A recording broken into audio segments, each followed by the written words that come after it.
இப்போல்லாம் எங்கே பேசினாலும் அந்த முதல் வரிசையில் உட்காந்துக்கிற நல்லவங்க மாதிரி இருப்பாங்கல்ல, அங்கே ஒரு 3 பேரை கண்ணிலே பிடிச்சிடுவேன். என் ஐ கான்டாக்ட்லேயே இருப்பாங்க, தப்பிக்கவே முடியாது. ஏன்னா மீதி பேர் எப்படி இருந்தாலும் கவலை இல்லை, அவங்கள பார்த்தே பேசின்னு இருப்பேன். அதுலேயும் சிக்கல் வரும். ஒருத்தர் பார்த்தாரு, அவர் என்னோட புத்திசாலி, நான் நம்மளே பார்க்குறான்னு செல்ஃபோன் எடுத்துட்டாரு. எடுத்து அவர் பாட்டு முடிகிற வரையும் சார் 1 ஹவர் பேசுகிறேன், 1 ஹவரும் அவர் அப்படியே பண்ணிட்டு இருந்தார். டென்ஷன் ஆகிட்டேன். முடிஞ்ச உடனே கீழே போயிட்டு அவர் வெளில போகிறாரு. பிடிச்சேன், சார் உங்கள் செல்ஃபோன் நீங்கள் எப்போ வேணாலும் யூஸ் பண்ணலாம், தப்பு இல்லை. ஆனால் முதல் வரிசையில் உட்காந்து நீங்கள் அந்த மாதிரி பண்ணும்போது பேசுறதுக்கு எனக்கு கஷ்டமாக இருக்குது, டிஸ்ட்ராக்ஷன் ஆகுது அப்படின்னா. ஏன் அந்த மாதிரி பண்ணீங்கன்னா, சார் ஏன் சார் தப்பாக நினைக்கிறீங்க, வாட்ஸ்அப்பில் உங்கள் பேச்சு தான் சார் கேட்டுருந்தேன்,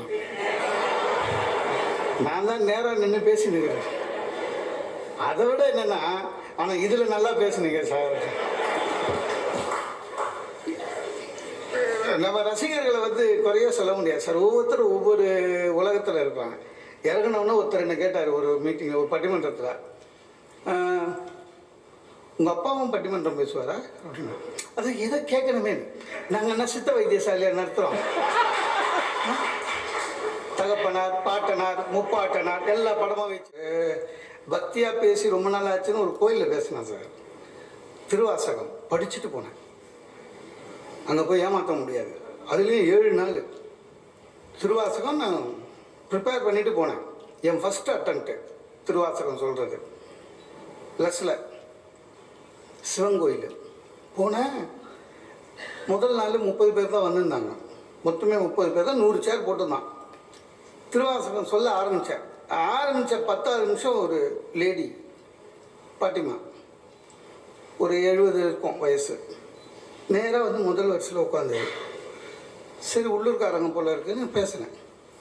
நம்ப மாட்டேங்க சார், ஒரு 2 பாட்டு சொன்ன பிறகு திருவாசகத்தில் அந்த அம்மா பார்க்குறேன் அழுவுது. எனக்கே ரொம்ப சந்தோஷமாயிடுச்சு. திருவாசகத்துக்கு உருகார், ஒரு வாசத்துக்கு முருகார். அதுவும் நான் திருவாசகம் சொல்லி அதை கேட்ட ஒருத்தருக்கு கண்ணீர் வருதுன்னா, வள்ளலாரை விட அதிகமாக மகிழ்ச்சி அடைஞ்சவன் நான் தான். பார்க்குறேன் அழுகுது. எல்லாரும் அதை வேடிக்கை பார்க்குறேன். நம்மளை விட்டாங்க. யாராவது திடீர்னு அழுதாக்கா அவங்களே பார்ப்பாங்க தெரியுமா. அழுகுது. இன்றையத்துடன் நிறைவு பெறுகிறதுன்னு சொன்னோன்னே எழுந்து விறுவிறுன்னு போயிடுச்சு. அடுத்த நாள் அதே மாதிரி தொடங்கின 5ஆவது நிமிஷம் வந்தது. முதல் வரிசையில் உட்காரோம், 5 நிமிஷத்தில் ஆட ஆரம்பிக்கும், போயிடும். 6 நாள் ஆயிடுச்சு சார். 7வது நாள் கடைசி. எனக்கு முதல் நாள் 30 பேர் அவங்க போய் கூட்டின்னு வந்து ஒரு 100 பேருக்கு நிறைஞ்சிச்சு. அது மகிழ்ச்சி. ஆனால் எனக்கு ஒரே ஒரு கவலை, இந்த பாட்டிமா அழுவுறது. ஏன் தான் அழுவுது அப்படின்னு. அன்னைக்கு என்ன பண்ணேன், பேச ஆரம்பிக்கும் போது உட்கார்ந்ததை நிறுத்திட்டு ஸ்பெஷல் பர்மிஷன் ஆடியன்ஸ் கிட்ட போய் கேட்டுட்டு கீழே இறங்கினேன். அந்த அம்மா கிட்ட, டெய்லி வரீங்க, ரொம்ப மகிழ்ச்சி. அது என்ன, நான் திருவாசகம் சொல்லும்போது அழறீங்களே, உங்களுக்கு திருவாசகம்னா ரொம்ப பிடிக்குமா, நான் அவ்வளோ நல்லா சொல்கிறேன். நான் இல்லைப்பா, என் ஆடு செத்து போச்சு அப்படின்ச்சு. ஆடு செத்துச்சா? ஆடு செத்துறதுக்கு எதுக்கு இங்கே அழுதுனுக்கிற டெய்லின்னு? அது இல்லைப்பா, முதல் நாள் வந்தேன், நீ திருவாசகம் பாட்டு பாடுற மாதிரி சொன்ன, உன் தாடை அசைதுல, அதை பார்த்தோன்னே என் ஆடு ஞாபகம் வந்துச்சு. அதாவது திருவாசத்துக்கு உருகாரெலாம் இல்லை, என் தாடையை பார்த்தோன்னா அந்த அம்மாவுக்கு அந்த ஆடு செத்து போனது ஞாபகம் வந்துருக்குது. ரொம்ப கஷ்டம். ஒன்றும் இல்லைங்க, ஒரு ஃப்ளாட் வாங்கினேன் ஃபஸ்ட் ஃப்ளோரில். மொத்தம் 16 பேர் அந்த ஃப்ளாட்டில் ஓனர்ஸு. அந்த முதல் வாரம் எல்லாரும் கிரகப்பிரவேசம் முடித்த உடனே அந்த 15 பேரும் வந்தான். என்கிட்ட சார் ஃப்ளாட் அசோசியேஷன் வைக்கணும், ஓனர்ஸ் அசோசியேஷனு, நீங்கள் பேசாம நீங்கள் தலைவர் ஆகிடுங்கண்ணா. நீங்கள் அப்படின்னா, எங்களுக்கெலாம் வேலை இருக்குது சார் அப்படின்னா. அவன் முடிவு பண்ணிட்டான், நம்ம தான் ஒருத்தர் வேலை இல்லாமல் வெட்டி வச்சு பேசி நிற்கிறோன்னு. அது கொஞ்சம் சபலம். ஏன்னா ஒரு பதவி சும்மா வருமா, சும்மா வருது. Right sir, thanks sir. அன்றைக்கி பிடிச்சி சார் சனி எனக்கு. சாதாரண நான் காலைல எழுந்தேன்னா சுகீசிவன் சார்கிட்ட பேசுவேன், சாலமன் பாப்பை ஐயா கிட்ட பேசுவேன், ஞானசம்பந்தன் சார்கிட்ட பேசுவேன். அந்த பதவி என்னது, காலையில் எழுந்தவுடனே carpenter, plumber, sir corporation lorry 3 நாளாக வரலன்னா ஸ்கூட்டர் எடுத்து போய் அந்த லாரி எங்கே இருக்குதுன்னு கண்டுபிடிச்சி கூப்பிட்டு வந்தோம். எல்லா வேலையும் செஞ்சேன். ரொம்ப டென்ஷனு. ஒவ்வொரு நாளும் சும்மா தாங்க பச்சை முடிச்சா மாதிரி தெரிஞ்சேன். எல்லாத்துக்கும் கூப்பிடுவான். மோட்டர் ரொம்பிச்சு தண்ணி ஆஃப் பண்ணி போ அப்படின்வான். நான் கம்பராமாயணம் புக்கு கையில் வச்சு நிற்பேன். ஆஃப் பண்ணுவேன். திரும்பி ஒய்ஃபை பார்ப்பேன். போங்க, நோ ஹெல்ப். அவள் வந்து இந்த வேலைலாம் வேணான்னு முதல்ல சொன்னான். கேட்கல. பதவியில் ஆசையில் அப்படியே விட்டுட்டேன். ஒருத்தன் திடீர்னு கீழே வரான். சார், என் ஃப்ளாட் வாசலில் வச்சுருந்த பால் பாக்கெட்டை காணும், கண்டுபிடிச்சி கொடுன்றான். யார் எடுத்து போனாங்களோ தெரியல. அதுக்கு நானும் நிலவே இன்சார்ஜ் தான். ஒருத்தன் வந்தான், மாதம் மாதம் காசு வாங்குறல எங்கிட்ட அப்படின்னா. ஏதோ அவனுக்கு எனக்கு லஞ்சம் கொடுக்குற மாரி. அசோசியேஷன் செலவுக்கு மாதம் மெயின்டெனன்ஸ் ஃபீஸு சார் 750 ரூபா கொடுப்பானுங்க. அதுவே 4 ஃபோன் பண்ணால் தான் கொடுப்பானுங்க. மாதம் மாதம் கை நீட்டி காசு வாங்குறல்லன்னா அப்படியே கவலையாக இருக்கும். டேய், நான் யார், நீ யார், வாங்குறல ஒரு பொறுப்பு வேணா அப்படின்னா. என்ன சார், ஒன்றும் இல்லை, செக்யூரிட்டி வேலைக்கு போட்டிருக்கிய, நானும் தானே காசு கொடுக்குறேன். நான் உள்ளே நுழையும் போது செக்யூரிட்டி எனக்கு குட் மார்னிங்கே சொல்ல மாட்டான். அவங்க அவனுக்கு அப்புறம் செக்யூரிட்டி கூப்பிட்டேங்க வேலை இருக்காங்க. அந்த ஆள் குட் மார்னிங் சொல்லுண்ணா. சரி சார் அப்படின்னா. அதுக்கப்புறம் செக்யூரிட்டி எவன் வந்தாலும் குட் மார்னிங் சொல்லுவான். அதை திருடனே வந்தால் கூட சரி குட் மார்னிங் உள்ள போங்க. அவனுக்கு என்ன, நம்ம தான் சொல்லிட்டோமே சார். உண்மையிலே ரொம்ப கஷ்டம். டென்ஷன்லேயே சுற்றி நின்றோம். உங்களுக்கு தான் மேயர் தெரியுமே அப்படின்னா. ஆமாம், என்ன இல்லை, திருநாய் காம்பவுண்டுக்குள்ளே வருது, கொஞ்சம் சொல்லுங்கள் அவங்கக்கிட்ட. எது நாய் வர்றதுக்கு. எல்லாம் முடிஞ்சுது சார். ஒன் ஃபைன் மார்னிங் 6 மணி காலிங் பெல் அடிச்சது. திறந்தேன். ஒரு லேடி, ஒரு 35-40 வயசுக்குள்ளே இருக்க ஒரு பொண்ணு, குழந்தை, கை குழந்தைய வச்சுக்கின்னு அழுதுன்னுக்குது. தந்து யார் மான? திரும்பி பார்க்குறேன், என் ஒய்ஃபு. எனக்கு ஒரு வழி சொல்லுங்க குழந்தை இது. என் ஒய்ஃபு அப்படியே பார்த்தா 2 நிமிஷம் நின்று நேராக பெட்ரூமில் போய் டமால்னு கதவு சாத்துறா. அதுக்கப்புறம் இந்த பொண்ணு சொல்லுது அண்ணா அப்படின்ச்சு. அந்த அண்ணாவை கேட்டு திறக்கும் போதே சொல்லியிருக்க வேணா, அவள் காதில் விழுந்ததோ இல்லையா அண்ணான்னு சொன்னது. நீ யாருமா அப்படின்னா, நான் வாட்ச்மேன் சம்சாரங்கஞ்சி. இப்போ என்னது வந்த காலையில் என்ன இல்லைங்க, நீங்கள் சம்பளம் கொடுக்குறீங்க, அவர் குடிச்சிடுறாரு, வீட்டு செலவுக்கு காசே தரமாட்டுறாரு, இனிமேல் நீங்கள் சம்பளத்தை என்கிட்ட கொடுங்கன்னு. நான் சொன்னேன், அந்த மாதிரி கொடுக்க முடியாது.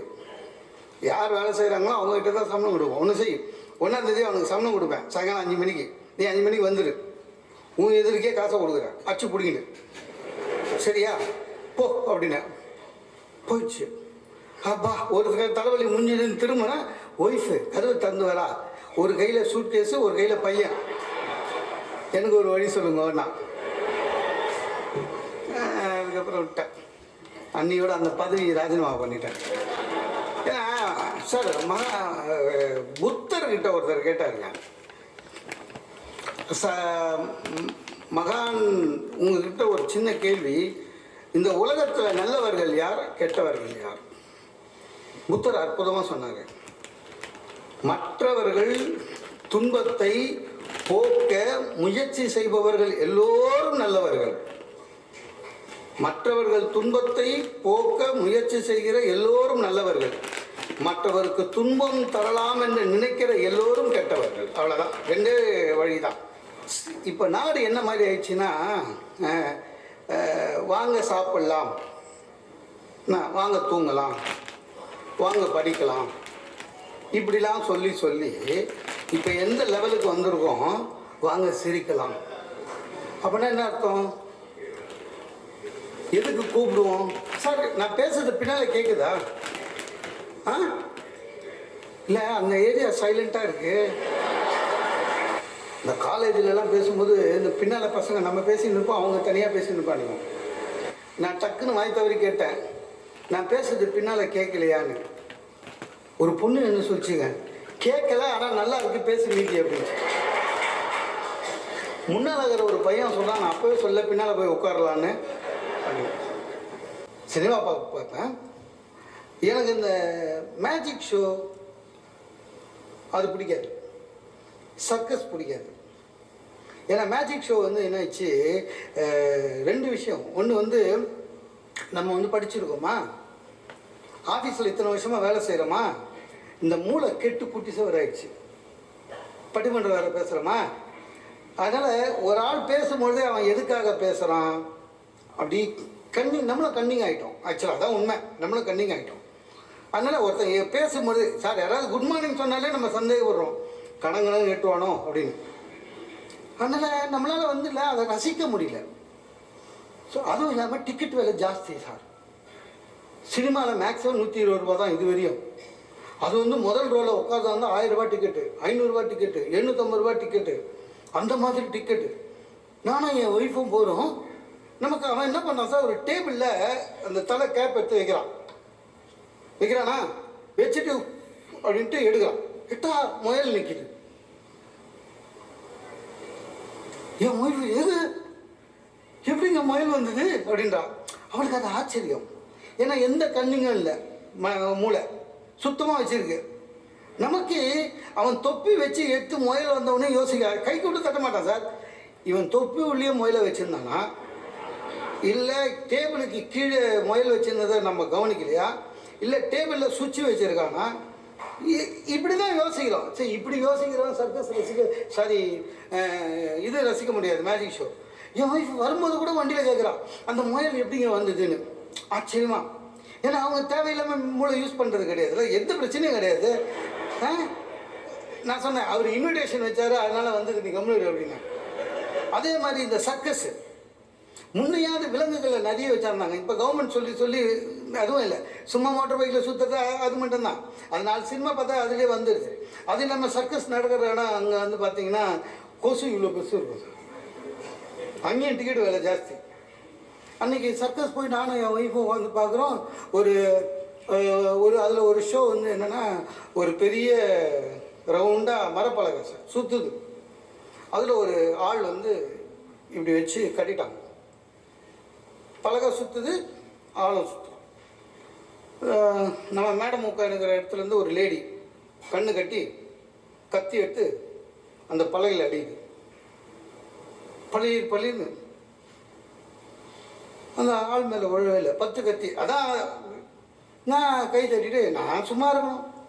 நான் பெரிய புத்திசாலி மாதிரி என் ஒய்ஃபுக்கிட்ட, அதாவது சர்க்கஸில் இந்த மாதிரி கொஞ்சம் ரிஸ்க் எடுக்கிறதுலாம் என்ன பண்ணுவாங்க, ஹஸ்பண்ட் அண்ட் ஒய்ஃபாக போட்டுருவாங்க.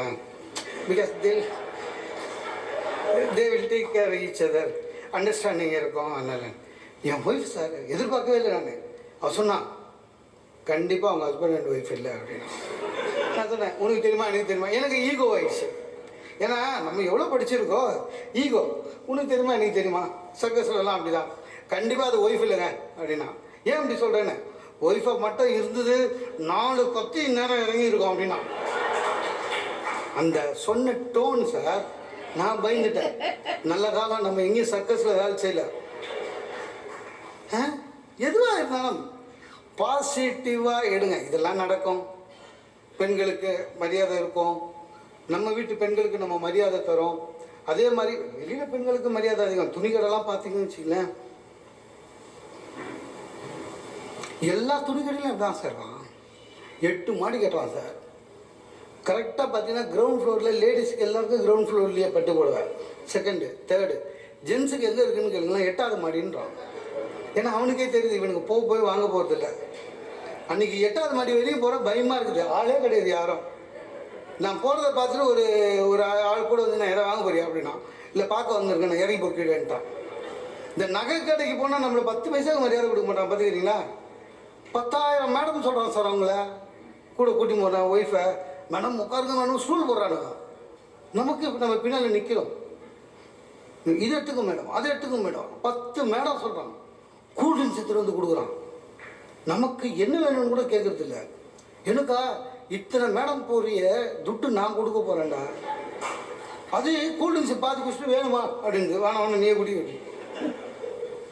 மரியாதை அதுக்கெல்லாம் பெரிய இஷ்யூ எடுத்துக்கூடாது சார். பிரச்சனை எப்போ வேணாலும் வரும், எங்கேருந்து வேணாலும் வரும். எல்லாத்துக்கும் தயாராக இருக்கணும். எந்த பிரச்சனையும் பிரச்சனையாக பார்க்காதீங்க. நான் MBA படிக்கும் போதே எனக்கு சொல்லிக் கொடுத்தது என்னென்னா, ஒரு பிரச்சனை வரும்பொழுது 8 தான். ஒரு பிரச்சனை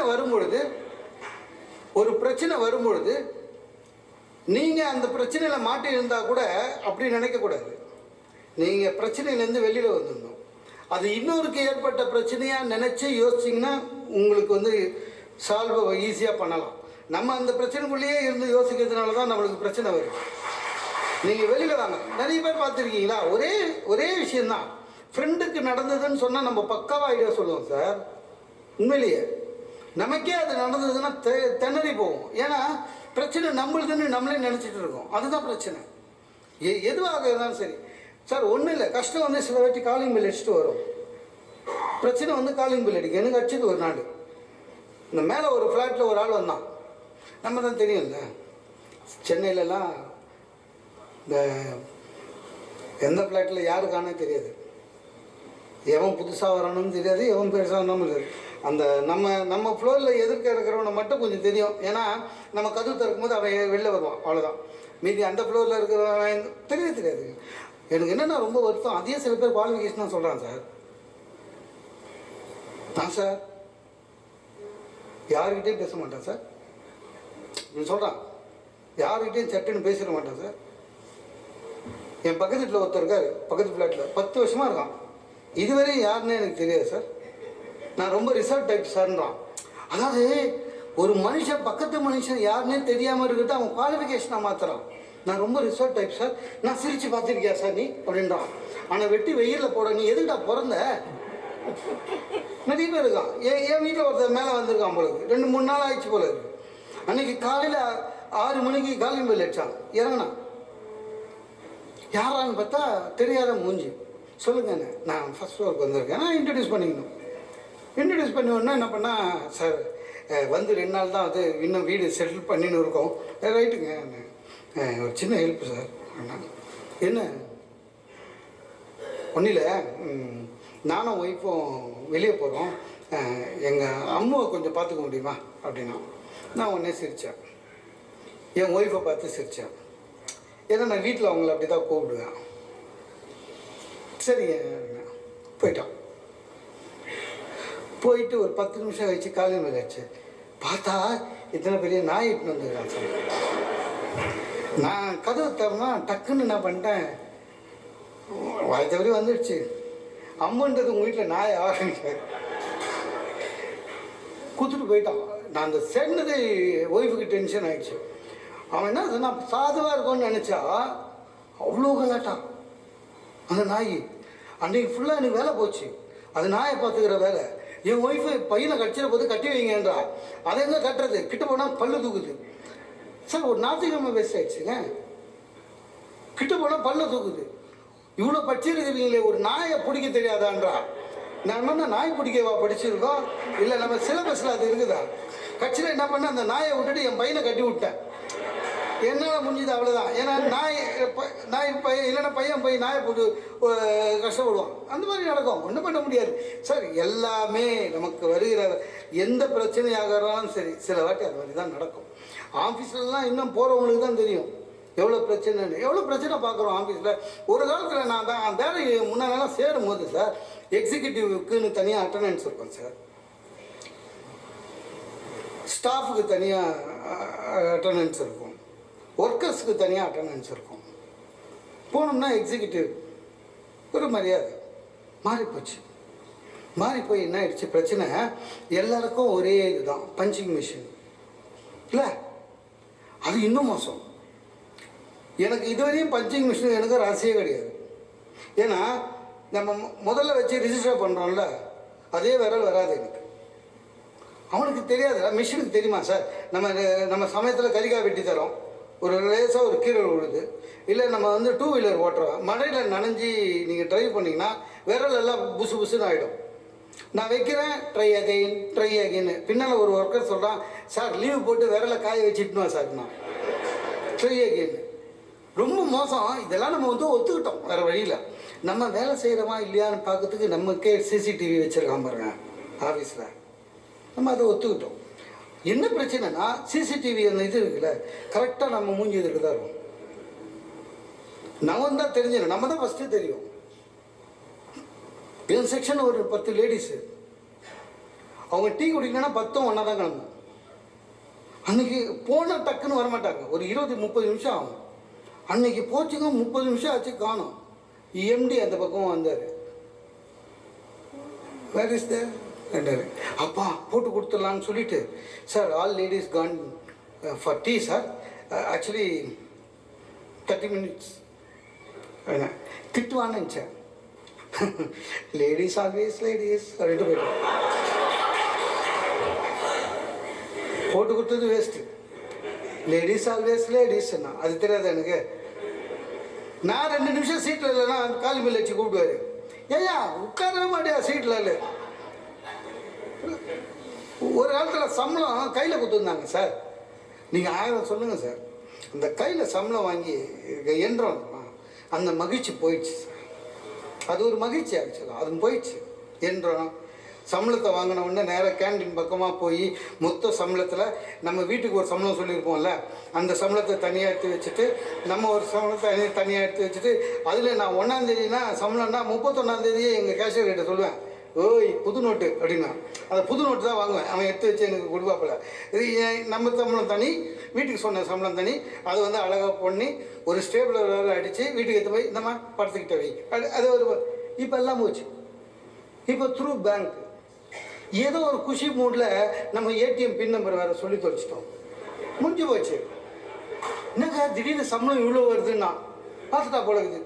ஏன்னா நம்மளுக்கு தனியாக வர சம்பளம் போச்சு இல்லை, இன்க்ரிமெண்ட்டுன்னு. போன வருஷம் தானே இன்க்ரிமெண்ட்டு கொடுத்தாங்க, நல்லா வேலை செய்கிறோம் போ அப்படின்னு. எல்லாம் மாறி போச்சு சார். வீட்டு சொந்தக்காரெல்லாம் பார்த்தீங்களா, இந்த மறக்க முடியுமா நெஞ்சம் மறப்பதில்லை எம்மன் நம்பியார் மாதிரி நிற்பான்.